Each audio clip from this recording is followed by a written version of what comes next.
Bonjour tout le monde, on est heureux de se retrouver ce matin. Bienvenue sur notre chaîne YouTube de l'Église La Passerelle. On se réjouit d'être avec vous et je vais vous encourager, peu importe là où vous êtes, que vous soyez debout dans votre cuisine, que vous soyez assis, bien installé dans votre canapé. Je vous demande de vous lever et on va célébrer le Roi des Rois, on va l'adorer, on va passer un temps puissant dans sa présence. Alors je vous demande vraiment de manifester votre foi, peu importe le contexte dans lequel vous êtes, dans l'environnement dans lequel vous êtes, on est là pour célébrer le Roi. Alors même si je ne vous entends pas, je veux croire qu'il va y avoir des Amen, qu'il va y avoir des acclamations, qu'il va y avoir des Alléluia. Seigneur, on veut t'inviter, on t'invite dans ce lieu, dans nos lieux respectifs. On accueille ton esprit. Et on demande, Seigneur, un temps divin, un temps sous ton onction, un temps dans ta présence. Viens te révéler à nous, viens parler à nos cœurs, viens manifester ta gloire, viens manifester ta présence, viens manifester ta grâce dans nos cœurs, dans nos vies. Alors que nous tournons nos regards vers toi, tu nous remplis de foi, remplis de force, remplis de paix. Merci de conduire ces temps, Seigneur, maintenant, pour ta gloire.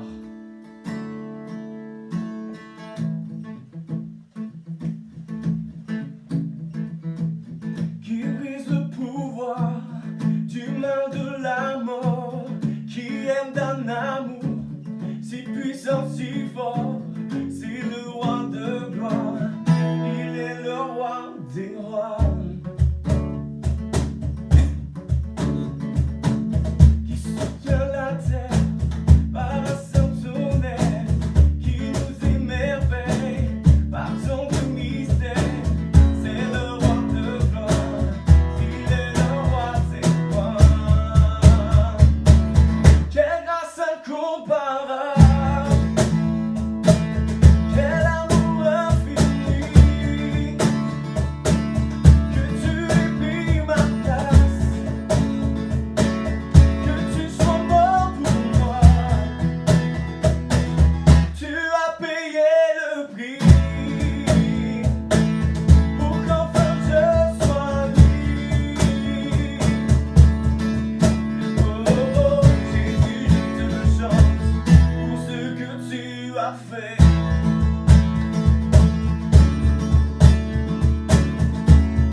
chant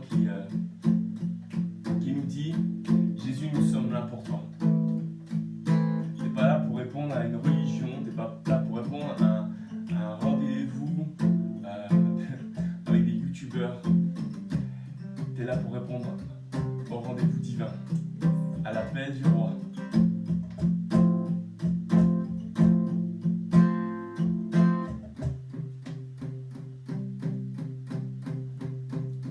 Que nos chants soient comme un signe, nos louanges, un accueil. Nous sommes là pour toi. Nous sommes là pour toi.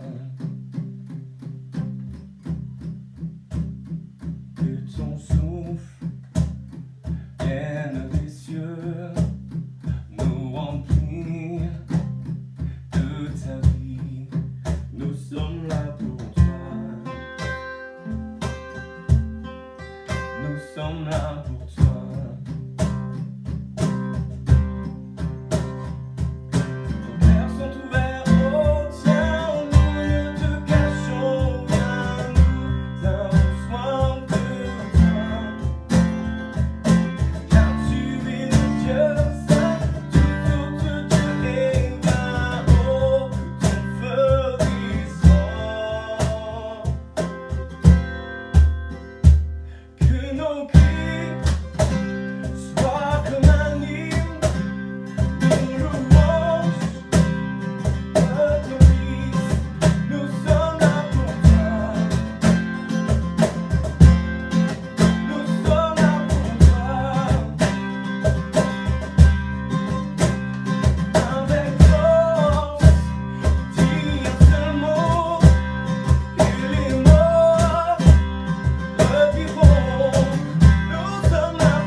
J'accueille là où je suis.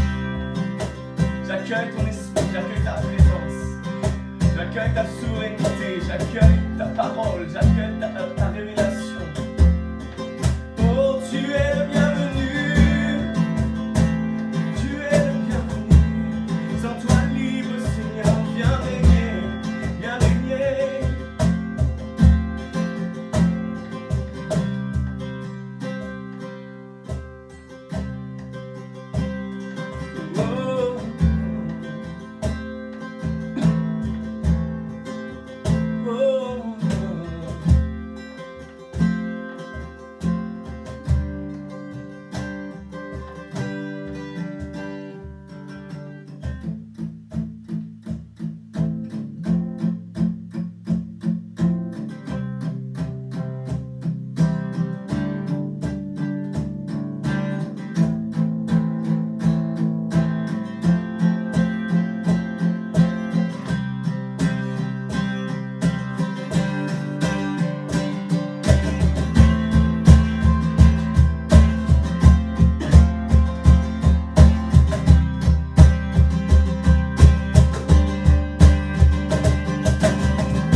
on célèbre ton nom. On élève ta majesté, ta royauté.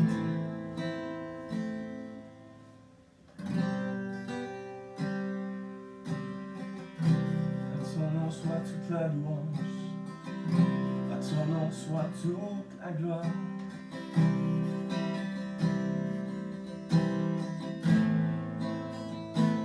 Louons-le là où vous êtes, louez-le là où vous vous trouvez. Commence à l'adorer, commence à lui dire merci.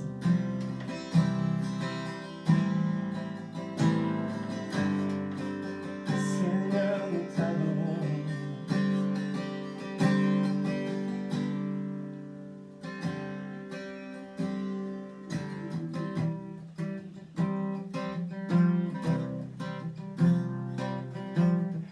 Qui suis-je pour que le roi des cieux tombe ses bras?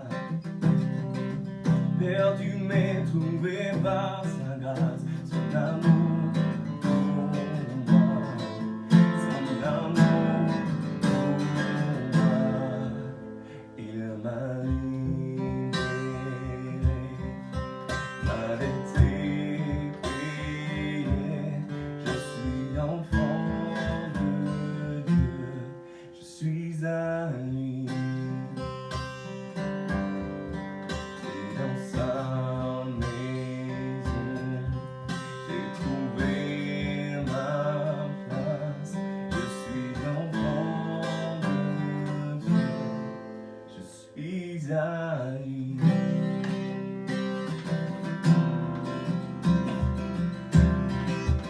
Il m'a racheté à la croix grâce à son âme. J'étais perdu loin du péché, mais il m'a sauvé. Jésus m'a sauvé, il m'a libéré, m'a délivré. Je suis enfant de Dieu, je suis à lui. Et dans sa maison, j'ai trouvé ma place. Je suis enfant de Dieu, je suis à lui. Je suis choisi et affranchi. En toi, je sais qui je suis. Tu vis pour moi, pas contre moi. En toi, je sais qui je suis. Je suis choisi et affranchi. En toi, je sais qui je suis. Tu vis pour moi, pas contre moi. En toi, je sais qui je suis. Il m'a libéré, ma dette est payée.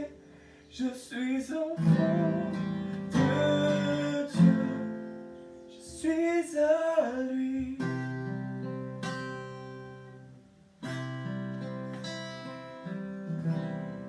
Amen, alléluia. Place au message. Bonjour la passerelle, j'espère que vous allez bien, que vous êtes bien installés derrière vos fauteuils, derrière votre canapé, et que surtout vous attendez à recevoir un message de la part de Dieu. J'ai pas entendu vous, amen. Mon message ce matin, la thématique de mon message, c'est transformer à travers le désert. Alors sans plus tarder, j'aimerais qu'on puisse ouvrir nos Bibles dans Matthieu 4, versets 1 à 11. Matthieu chapitre 4, versets 1 à 11. Je vous le lis, c'est dans la version Semeur. Alors l'Esprit Saint conduisit Jésus dans le désert alors pour qu'il soit tenté par le diable. Après avoir jeûné pendant 40 jours et 40 nuits, il eut faim. Le tentateur s'approcha et lui dit : Si tu es le Fils de Dieu, ordonne que ces pierres se changent en pain. Mais Jésus répondit : Il est écrit, l'homme n'a pas seulement besoin de pain pour vivre, mais aussi de toute parole que Dieu prononce.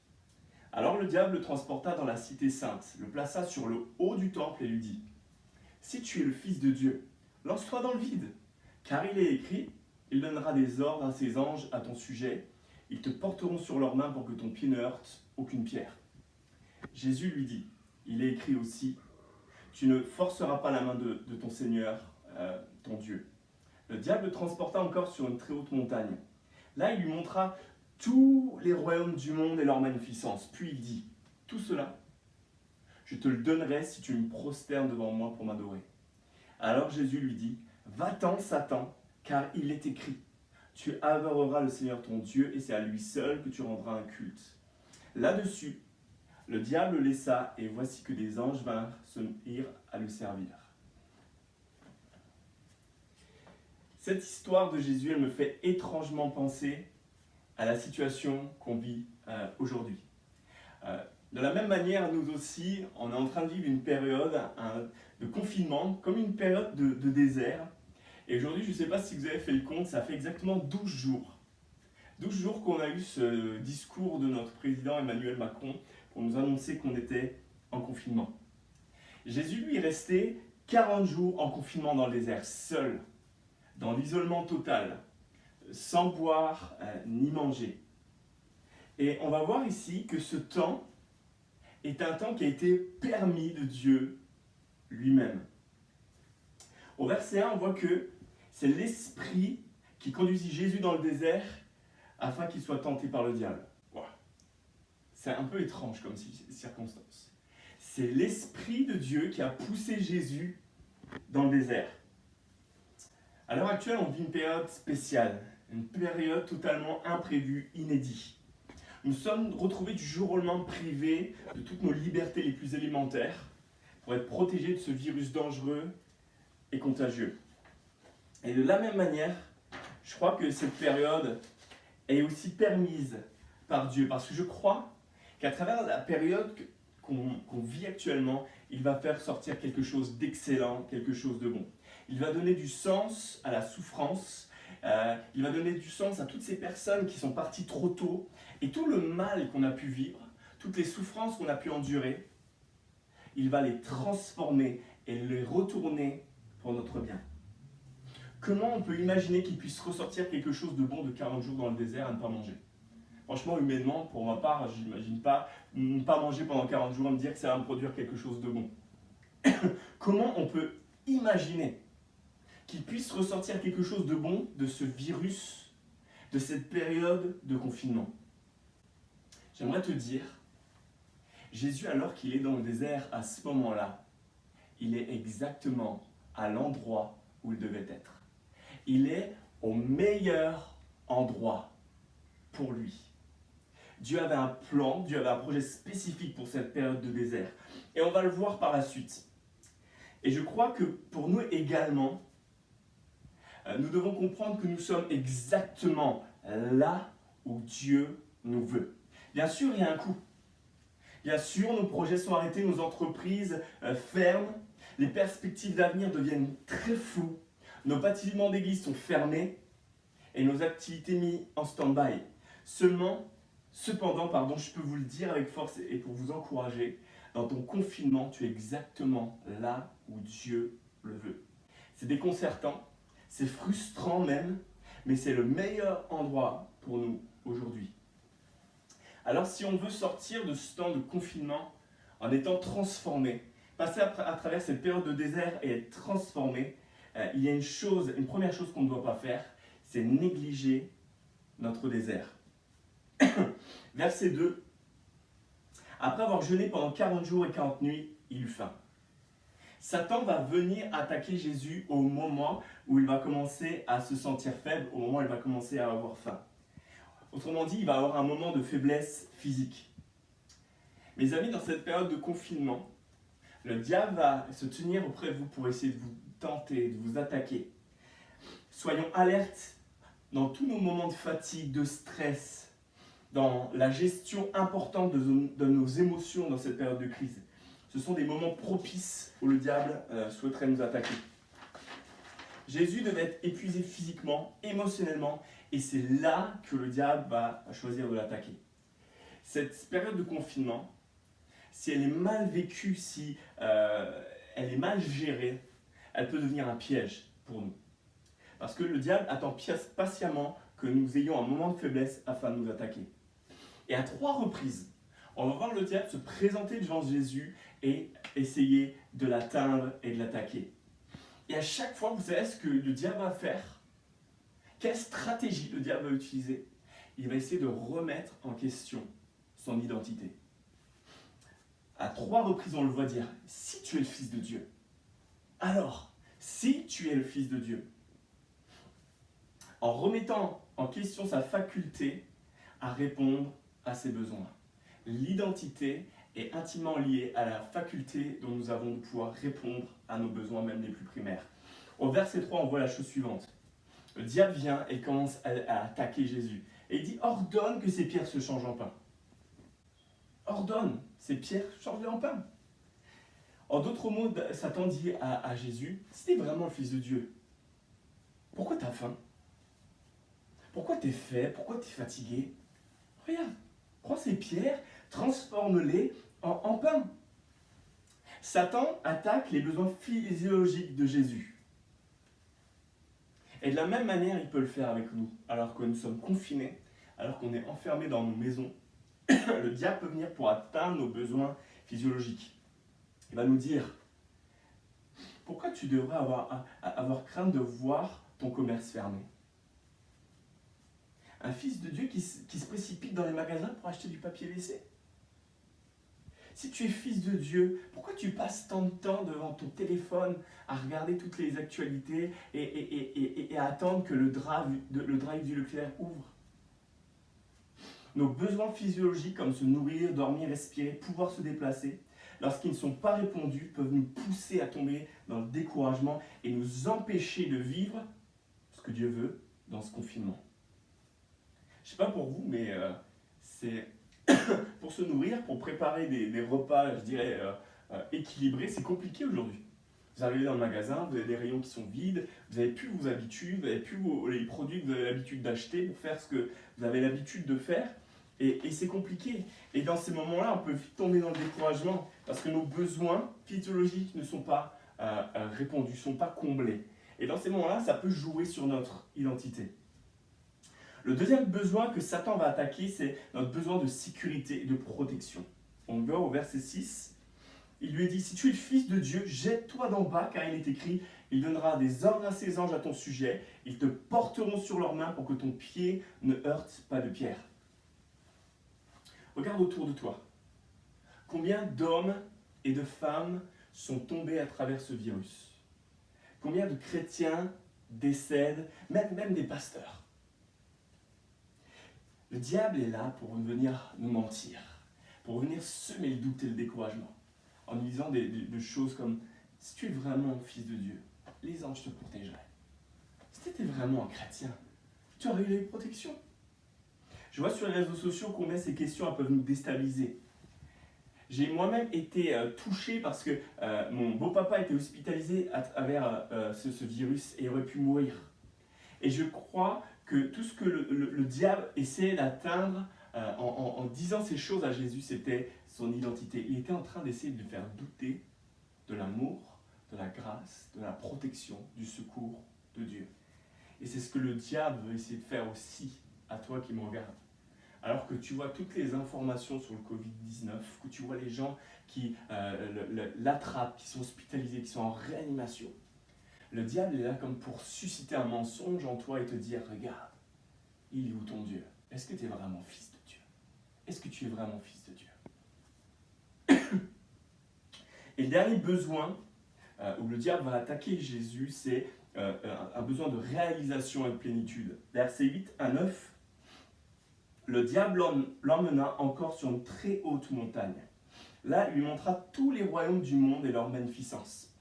Puis il lui dit, tout cela, je te le donnerai si tu te prosternes devant moi pour m'adorer. Tu veux pouvoir réaliser tes rêves et être vraiment heureux, renie Jésus et adore-moi, en d'autres mots.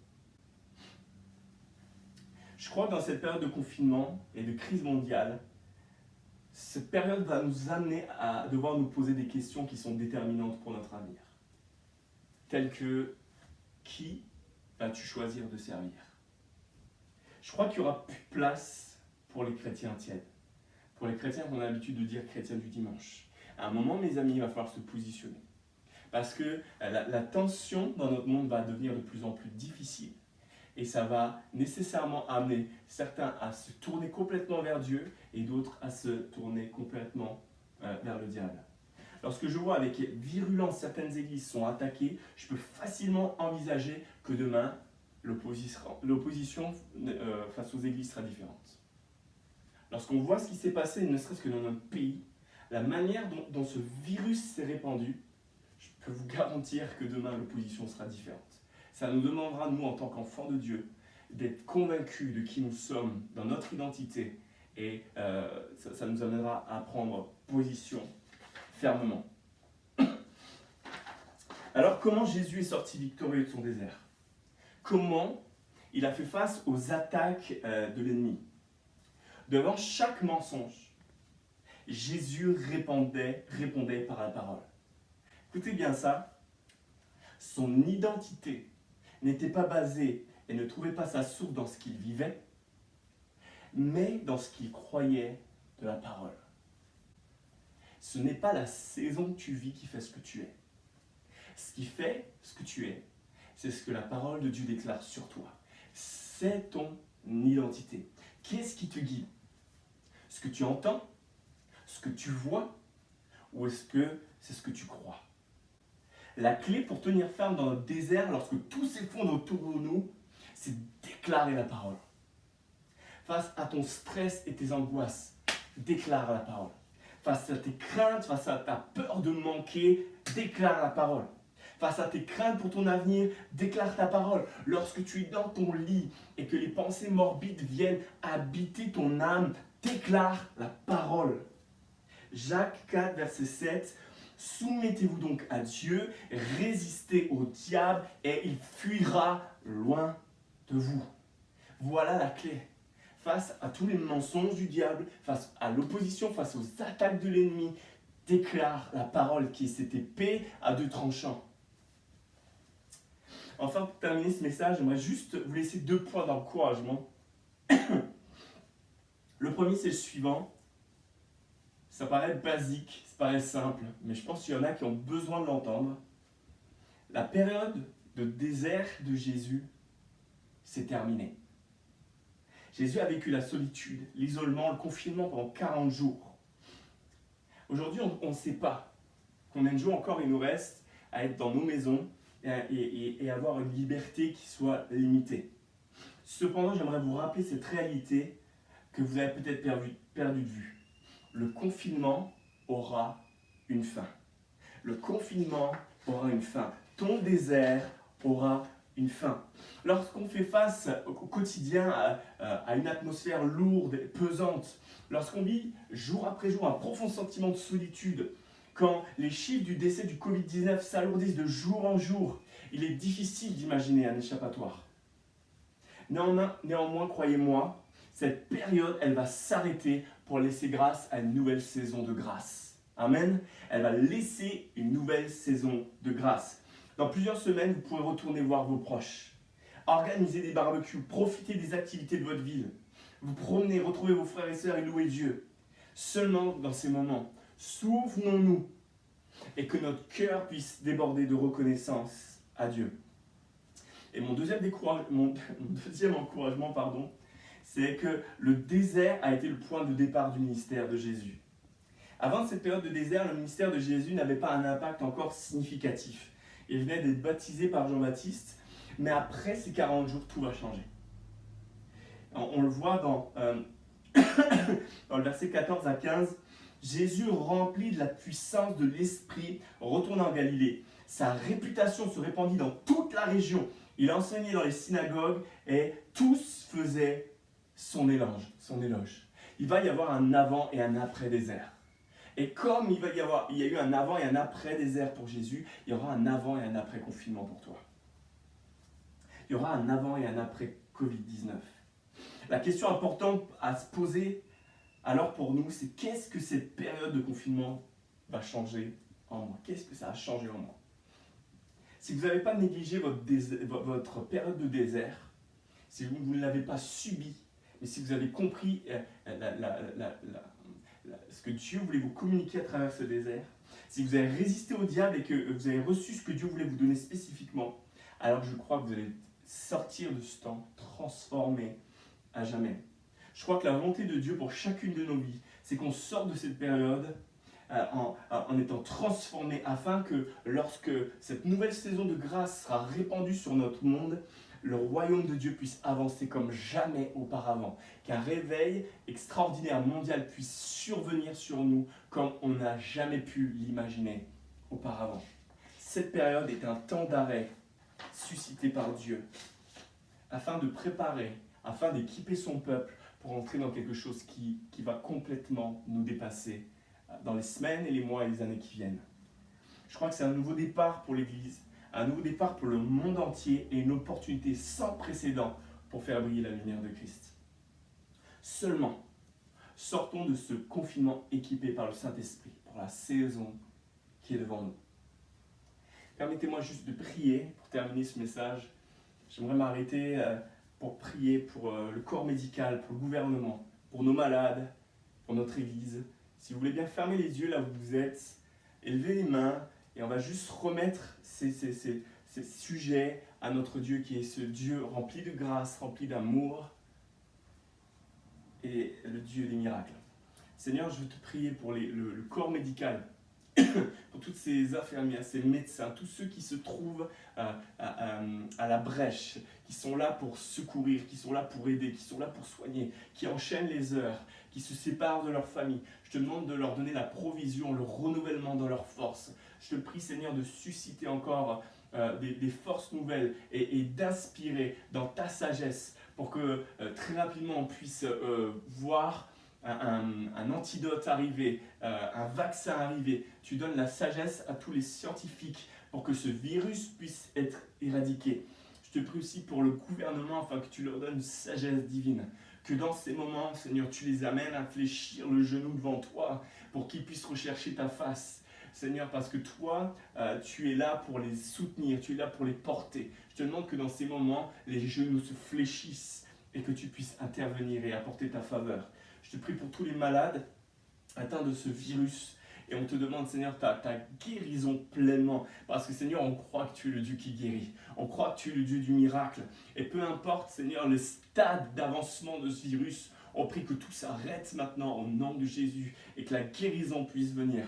Et je te prie aussi pour notre Église, afin, Seigneur, que tu la protèges, que tu la gardes dans ce temps de désert. Je te demande pour que chacun puisse être élargi, que chacun puisse recevoir quelque chose de toi, tellement puissant, qui va amener notre Église à atteindre une destinée bien plus belle, bien plus grande, parce que c'est toi qui la suscites. Je te prie que chacun soit élargi dans son ministère, dans son appel, dans ses dons, afin que lorsque nous allons commencer à rentrer dans cette nouvelle saison de grâce, il puisse y avoir une accélération de ta présence, une accélération d'onction, de miraculeux, d'âmes sauvées, au nom de Jésus. Amen. Soyez bénis, passez une bonne semaine et on se dit à dimanche prochain. J'espère que ce message vous a béni et que vous avez reçu les clés nécessaires pour passer à travers cette période de confinement, à travers cette période de désert et en sortir transformé. On va vous partager, pour terminer ce temps, un chant qui nous parle de deux aspects qui, je le crois, sont très importants pour nous en ce moment. Le premier aspect, c'est cette émotion qui peut venir nous submerger, c'est la peur. Et la deuxième, c'est cet aspect qu'on a développé ensemble ce matin, cette identité que nous avons en tant que fils de Dieu. On va chanter ensemble le chant qui dit « Non plus esclave de la peur ».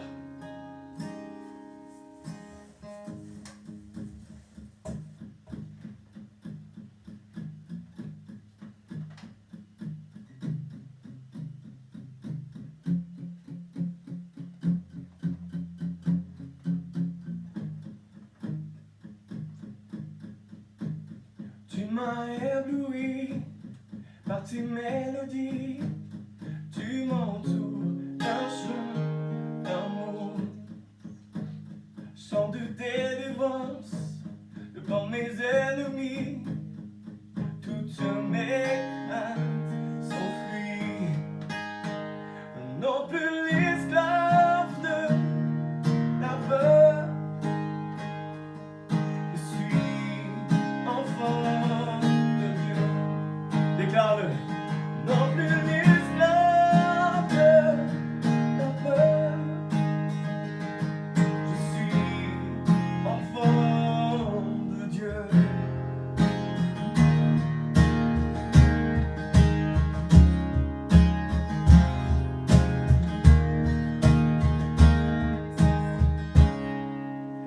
Avant ma naissance, tu m'avais choisi, appelé par mon nom.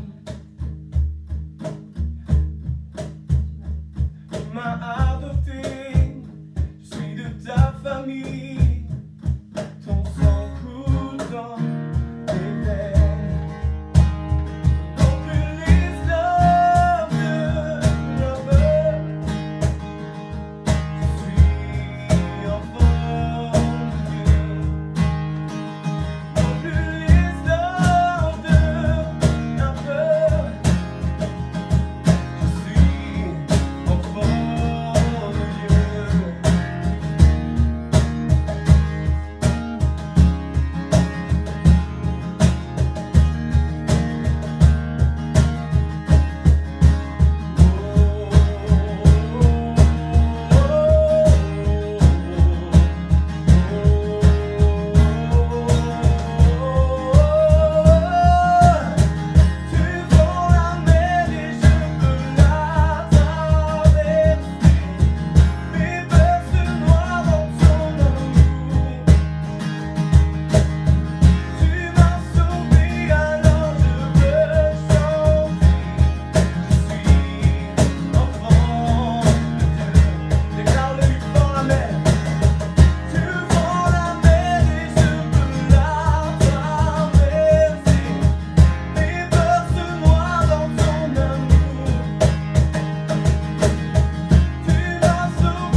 Amen, soyez bénis et on vous dit à très bientôt, à la semaine prochaine sur notre chaîne YouTube. Plein de bénédictions pour vous. On espère que vous avez vraiment été bénis pendant ce temps qu'on a passé ensemble, que ce soit par la louange, que ce soit par le message que ça m'a pu apporter. On voulait vous laisser sur 3 questions à méditer cette semaine. Alors la première déjà, c'est comment est-ce que vous allez pouvoir appliquer ce que vous avez entendu à votre vie concrètement au quotidien, aujourd'hui, dans votre saison, dans vos épreuves, dans les situations auxquelles vous devez faire face. Voilà, donc concrètement, comment appliquer ça dans votre vie et voilà, regardez un petit peu peut-être aux tactiques que le diable a utilisées avec Jésus et regardez dans votre vie à vous, qu'est-ce que le diable utilise aujourd'hui. Est-ce que c'est la peur? Est-ce qu'il va venir toucher à votre identité, à vos besoins physiologiques? Voilà, essayez d'identifier ça dans votre vie. Et regardez aussi à la réponse de Jésus et regardez à quelle réponse vous pouvez venir donner au diable aujourd'hui. Quelles paroles, sur quelles promesses de Dieu vous allez pouvoir vous appuyer pour dépasser cette saison et pour entrer vraiment dans ce que Dieu veut pour vous, pour vous apprendre encore dans cette saison de vie un peu particulière. En tout cas, on vous souhaite vraiment le meilleur cette semaine encore et je vous dis à dimanche.